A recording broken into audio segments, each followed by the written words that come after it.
yourself? Yes, my name is Brian Sletten. I live in Los Angeles. I have my own consulting company where I help people understand concepts about REST, how to apply it within an organization, externally to third parties.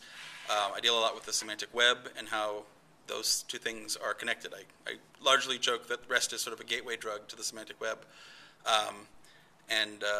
It's a very powerful way of leveraging the benefits of the web architecture for creating webs of data, not just webs of document. So if you're talking about the webs of data, what do you mean by this?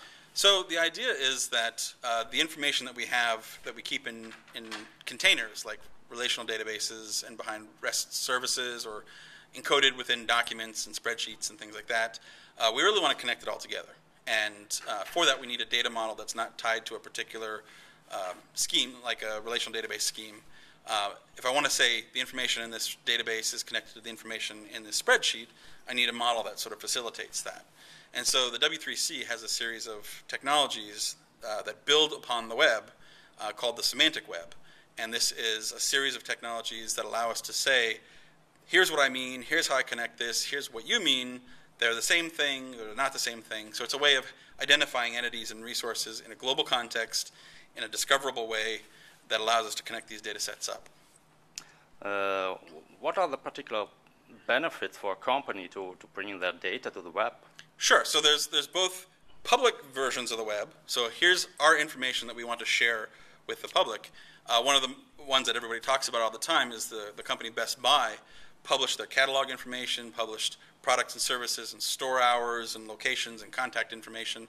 And not only does that information then become available to anybody who wants to use it and reorganize it somehow, it also becomes a way for search engines to direct people towards these sites because there's more machine processable information in there. And Best Buy has noticed like a 30% increase in traffic because the search engines are starting to take advantage of the information. So you're helping them organize the web better by providing higher fidelity information. So they don't have to guess based on keywords and things like that. You're saying, this is a page about this particular television. So if somebody searches for that television or televisions in general or whatnot, they can then direct you back to your web page. So from the public web, there's interest in projecting this information. What is it you provide? And not just in the consumer electronics space, but just any kind of information. Here's what we do. And in some sense, links are the new eyeballs, right? So we used to get advertising to draw people in. Now we want to advertise through links to make ourselves discoverable. Other people can connect to us. But my talk was also more largely about the idea of just treating information as a web within our organizations as well. So we can connect to what's available publicly out on the web to what we hold privately in our databases and documents and data sources. And so just treating it as, let's take this and glue it together and resolve it and noodle on it and republish it. So it's a series of technologies about that. So in terms of cost savings, in terms of discoverability, in terms of being able to take advantage of largely marginal information,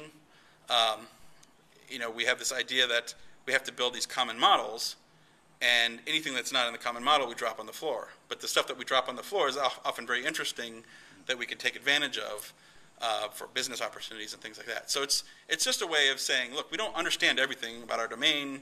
It changes all the time. We learn new things. We want data sources from different places, and we want to tie it all together. So cost savings, new business functionality, discoverability, new market opportunities, and then projecting the value that you want on the web.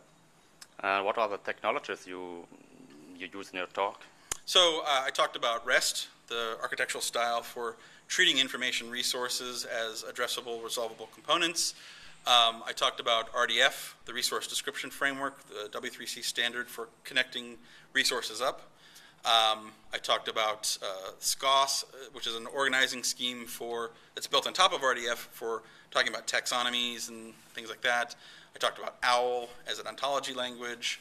So, and then RDFA as one of the most exciting uses of this information to weave it into documents on the public web. And we see retailers and government, the US government, the UK government, the Dutch government, the Indian government, Australian government now publishing this kind of information. News sources, open source web tools like Drupal are now exposing information in this way.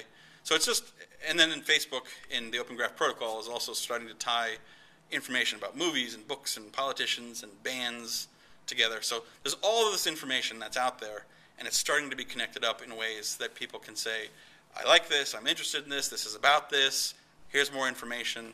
And because the information itself is treated as a web, we can follow our nose just like we can follow our nose with document links now. So I live here, this place has this kind of a population, this company is located there, and so these graphs are just simply connections that we can start to follow.